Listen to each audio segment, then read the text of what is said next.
स्वस्थ परिवार और स्वस्थ समाज के लिए महिलाओं का स्वस्थ होना बहुत ज़्यादा ज़रूरी है, क्योंकि हम इस फैक्ट को डिनाई नहीं कर सकते कि अगर एक महिला स्वस्थ है, एक फीमेल अगर हेल्दी है तो अपने परिवार को भी हेल्दी रखेगी, वो अपने करियर पे भी अच्छे से ध्यान देगी। एक सक्सेसफुल जो सोसाइटी है वो बहुत ज़्यादा डिपेंड करता है हमारी सोसाइटी की फीमेल्स की हेल्थ पे। तो महिलाओं का स्वस्थ होना या हेल्दी होना बहुत ज़्यादा ज़रूरी है। आजकल के टाइम पे महिलाएं ना सिर्फ घर में बल्कि घर के बाहर भी बहुत सारी रिस्पॉन्सिबिलिटीज़ को बहुत ही अच्छे से जी रही हैं, बहुत अच्छे से कर रही हैं और उनको काफ़ी ज़्यादा उनमें सक्सेस भी मिल रहा है। लेकिन हम इस चीज़ को इग्नोर कर देते हैं। जो फीमेल्स होती हैं वो इतनी भाग दौड़ की ज़िंदगी, इतनी ज़्यादा बिजी उनकी लाइफ हो चुकी है कि सबका तो ध्यान रखती हैं पर अपनी हेल्थ को कहीं ना कहीं निगलेक्ट कर देती हैं, जो कि लॉन्ग रन में हार्मफुल हो सकता है, प्रॉब्लमेटिक हो सकता है और उनकी स्वास्थ्य के लिए काफ़ी ज़्यादा ख़राब ये इफ़ेक्ट डाल सकता है। इसलिए जो फीमेल्स होती हैं यंग एज से ही उनका जो यूनिक उनके बॉडी के जो न्यूट्रिशनल डिमांड कहें या फिर और भी बहुत सारी चीज़ें हैं, उसके प्रति काफ़ी सजग रहना चाहिए और अपने हेल्थ का ध्यान बहुत ज़्यादा अच्छे से रखना चाहिए। यंग एज से ये चीज़ों को अपने अंदर इनकलकेट करना चाहिए। अगर हम हेल्दी होने में अगर हम न्यूट्रिशनल जो डिमांड्स है उसके पॉइंट ऑफ व्यू से बात करें तो जो फीमेल्स होती हैं उनकी जो न्यूट्रिशनल डिमांड्स या नीड्स होती हैं वो काफ़ी यूनिक होती हैं। कैलोरी वाइज अगर हम बात करें तो जो पुरुष हैं उनसे कम डिमांड होती है, लेकिन ओवरऑल अगर हम न्यूट्रिशनल अगर डिमांड देखें किसी फीमेल बॉडी की तो काफ़ी यूनिक होती है। क्यों? क्योंकि जो फीमेल लाइफ होती है, जो महिलाओं का जीवन होता है, कई सारे स्टेजेस में बटा होता है। लाइक एडोलेसेंट में जो होता है प्यूबर्टी की एज होती है, जहाँ पे मेंस्ट्रुएशन स्टार्ट होता है, ब्लड लॉस स्टार्ट होता है, वहाँ पे बहुत ज़्यादा स्वास्थ्य का अच्छा होना ज़रूरी होता है। ये एज होती है जहाँ पे मोस्ट ऑफ द गर्ल्स जो होती हैं, यंग गर्ल्स, उनको अनीमिया हो जाता है। अनीमिया के शिकार यंग गर्ल्स बहुत ज़्यादा होती हैं। क्यों? क्योंकि जो न्यूट्रिशनल डेफिशिएंसी है like iron deficiency anaemia age में काफ़ी ज़्यादा कॉमन होती है, क्योंकि ब्लड लॉस होता है और उनका जो बॉडी का डिमांड है आयरन का वो पूरा नहीं होता है। तो अच्छा खाना, बैलेंस डाइट का होना, सारे न्यूट्रिशन का रिच खाना उनको खाना बहुत ज़्यादा ज़रूरी होता है। साथ ही साथ जो प्यूबर्टी की एज होती है वहाँ पे मेंस्ट्रुएशन हाइजीन का भी नॉलेज होना जो यंग गर्ल्स हैं उनको काफ़ी ज़्यादा ज़रूरी है। तो ना सिर्फ पेरेंट्स की बल्कि स्कूल की भी ये रिस्पॉन्सिबिलिटी है कि जो यंग गर्ल्स हैं उनको इसके प्रति एजुकेट करें और जो मेंस्ट्रुएशन हाइजीन है उसको समझाएं। प्लस ये जो स्टेज है ये क्या स्टेज होती है, कैसे इसके साथ डील किया जाए, कैसे इसके साथ सर्वाइव किया जाए, ये सारी चीज़ें भी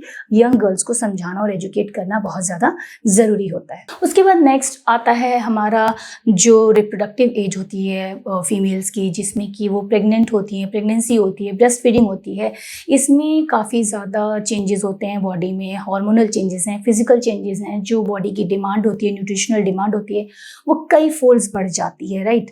तो उसको वहाँ पे ना सिर्फ फीमेल की अपनी बॉडी की सस्टेनेबिलिटी के लिए जो डिमांड्स है वो पूरी करनी, बल्कि जो बच्चा है, घर में जो बच्चा पल रहा है उसकी डिमांड्स को भी पूरा करना है। एक हेल्दी बेबी के लिए एक मदर की जो न्यूट्रिशनल डिमांड्स है वो काफ़ी ज़्यादा बढ़ जाती हैं, कई फोल्ड्स बढ़ जाती हैं, तो उसको भी पूरा करना बहुत ज़्यादा ज़रूरी होता है। फॉलिक एसिड है, आयरन है, कैल्शियम है, इन सब के सप्लीमेंट्स भी दिए जाते हैं। और उसके अलावा जो खाना है अच्छे से सारे न्यूट्रिशन से रिच होना चाहिए, विटामिन्स हैं, मिनरल्स हैं, फाइबर रिच होना चाहिए, हर चीज़ उसमें पूरी मात्रा में होना चाहिए। साथ ही साथ यहाँ ये एक ऐसी स्टेज होती है जो कि ना सिर्फ हमारी डिमांड को बढ़ा रही है, न्यूट्रिशनल डिमांड को बढ़ा रही है, बल्कि और भी कई सारी ऐसी खाने की चीज़ें हैं और एक्टिविटीज़ हैं जिनको अवॉइड करना भी बहुत ज़्यादा ज़रूरी होता है during pregnancy and breast feeding. ये भी हेल्थ रिलेट जो हेल्थ पॉइंट ऑफ व्यू है उसी के हिसाब से इसकी इम्पोर्टेंस भी है।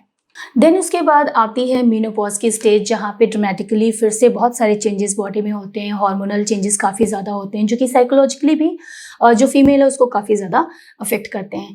तो इस समय पे अगर पहले से अपने हेल्थ का ध्यान नहीं दिया है जो फीमेल है तो कई सारी problems during menopause, after menopause हो सकती हैं, जैसे कि कॉमनली हड्डियाँ कमज़ोर होना, ऑस्टियोपोरोसिस जैसी समस्याएँ जो महिलाएं हैं उनको हो जाती हैं।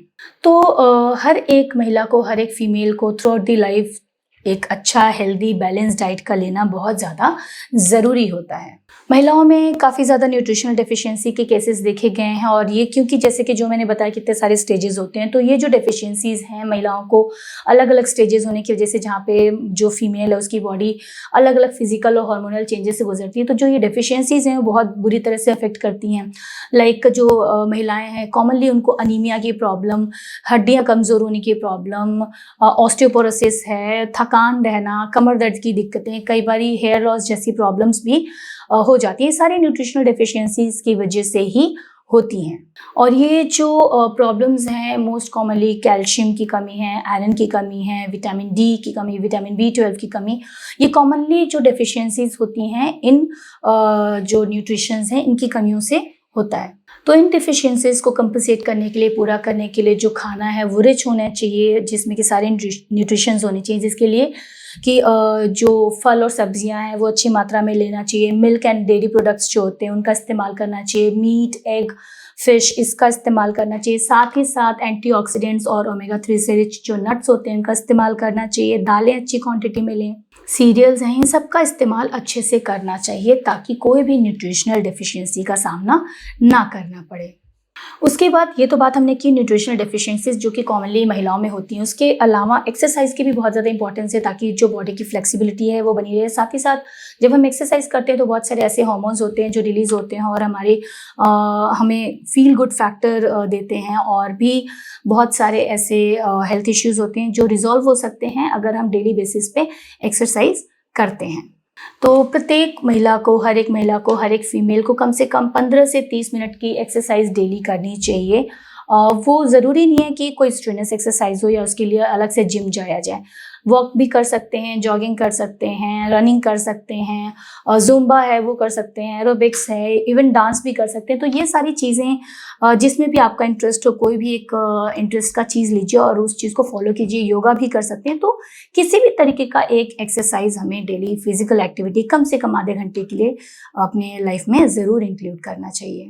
उसके अलावा कुछ एक कॉमन प्रॉब्लम्स होती हैं लाइक PCOS है, जो कि आजकल फीमेल्स में काफ़ी फ्रिक्वेंटली देखा जाता है। काफ़ी महिलाएं जो हैं इससे सफ़र करती हैं। ये एडोलेसेंट में ही हो जाता है। इनफर्टिलिटी का भी एक बहुत बड़ा कारण है। तो जब मेंस्ट्रुएशन होता है, जो मेंसेस होते हैं, उसके दौरान अगर कोई भी इरेगुलरिटी आप देख रहे हैं, हैवी फ्लो है, कम फ्लो है, इरेगुलर है, तो उसको आपको हमेशा अपने गायनी को उसके बारे में कंसल्ट करना चाहिए ताकि अगर कोई भी दिक्कत होती है तो उसको टाइमली मैनेज किया जा सके। रूटीन हेल्थ चेकअप जो कि सबके लिए इक्वली ज़रूरी है। महिलाओं में वहीं पे कुछ एक स्क्रीनिंग टेस्ट भी होते हैं जो कि काफ़ी ज़रूरी होते हैं टाइम टू टाइम करवाना, ताकि अगर कोई भी हेल्थ इश्यू है महिलाओं से जुड़ी तो उसके बारे में पहले से ही पता लगाया जा सके। स्क्रीनिंग टेस्ट जो कि स्पेसिफिकली अगर हम बात करें जैसे कि सर्वाइकल कैंसर है, ब्रेस्ट कैंसर है, उनके लिए स्क्रीनिंग टेस्ट किए जाते हैं, जो कि अगर काफ़ी ज़्यादा आगे स्टेज पे पहुंचने के पहले ही, मतलब इनिशियल स्टेज में या फिर होने के पहले ही उसके बारे में पता चल जाता है। तो ये स्क्रीनिंग टेस्ट करवाने बहुत ज़्यादा ज़रूरी है। इसके बारे में आप अपने गायनेकोलॉजिस्ट से बात कर सकते हैं। वो आपको सही राय दे सकते हैं कि कौन सा स्क्रीनिंग कौन से स्टेज में, कौन सी एज में करवाना बेहतर होता है और किस तरीके से उसका फॉलोअप करना चाहिए। साथ ही साथ महिलाओं में UTI यानी कि यूरिनरी ट्रैक्ट इन्फेक्शन के भी बहुत ज़्यादा चांसेस होते हैं। तो कोई भी दिक्कत अगर आपको ऐसी महसूस होती है तो उसके बारे में भी आप ज़रूर अपने डॉक्टर को बताएं। उसके अलावा एडिक्वेट नींद का होना बहुत ज़्यादा ज़रूरी होता है, क्योंकि नींद जब हम पूरी लेते हैं तो उसके दौरान बहुत सारे वेयर एंड टियर्स होते हैं जो कि ठीक होते हैं शरीर में। साथ ही साथ पूरी तरह से महिलाओं का ऐसा जॉब होता है, फुल डे फुल नाइट का आप कह सकते हैं, क्योंकि बच्चों को देखना, घर परिवार, करियर, एवरीथिंग, तो उनको बिल्कुल पूरी तरह से हाई ऑन एनर्जी होना बहुत ज़्यादा ज़रूरी होता है। तो न्यूट्रिशनल जो रिक्वायरमेंट्स हैं उनको भी पूरा करना है, अपने बॉडी को ओवरऑल देखना है, प्लस नींद का पूरा होना भी इसलिए बहुत ज़्यादा ज़रूरी होता है। साथ ही साथ डी स्ट्रेस होना बहुत ज़्यादा ज़रूरी है। महिलाओं के साथ स्ट्रेस का एक अलग रिलेशन है। बहुत ज़्यादा स्ट्रेस होता है, बहुत सारी चीज़ें होती है जिसके लिए उनको स्ट्रेस का सामना करना पड़ता है। तो डी स्ट्रेस होने के लिए आप कोई भी एक्टिविटी ज्वाइन कर सकते हैं। लाइक आपको जो भी चीज़ें पसंद हैं, राइटिंग, सिंगिंग, डांसिंग, कोई भी ऐसी एक्टिविटी में आप इन्वॉल्व हो सकते हैं। साथ ही साथ सोशलाइज करना बहुत ज़्यादा ज़रूरी होता है। टाइम टू टाइम अपने फ्रेंड्स से मिलिए, सोशलाइज कीजिए। हम पूरा समय तो अपने करियर और अपनी फैमिली को देते ही हैं, उसमें से कुछ मी टाइम निकालना भी बहुत ज़्यादा ज़रूरी होता है ताकि हम अपने आप को फिर से रिजुविनेट कर सकें, डी स्ट्रेस हो सकें। तो कोशिश करें कि महीने में 1-2 दिन अपने लिए भी ज़रूर निकालें, ताकि हम पूरी तरह से फिर से रिचार्ज हो सके, जितनी भी महिलाएं हैं रिचार्ज हो सकें अपने फिर से सारी ड्यूटीज़ को निभाने के लिए। तो ये थी वो सारी बातें जो कि अगर हम फॉलो करते हैं, इन पे ध्यान देते हैं, तो जो हम हैं, मतलब कि हम जो महिलाएं हैं, इनका स्वास्थ्य अच्छा रह सकता है और जो भी हमारी ड्यूटीज़ हैं और रिस्पॉन्सिबिलिटीज़ हैं उनको हम अच्छे से जी सकते हैं, कर सकते हैं। तो इससे रिलेटेड और भी कुछ सुझाव हैं या फिर आप और भी कुछ जानना चाहते हैं तो कमेंट बॉक्स में जाके हमें ज़रूर बताएं। एंड लेडीज़ प्लीज़ अपनी सेहत का ज़रूर ध्यान दीजिए, वो आपके लिए और पूरे परिवार के लिए, कह सकते हैं समाज के लिए बहुत ज़्यादा ज़रूरी है। मिलते हैं अपने अगले वीडियो में। धन्यवाद।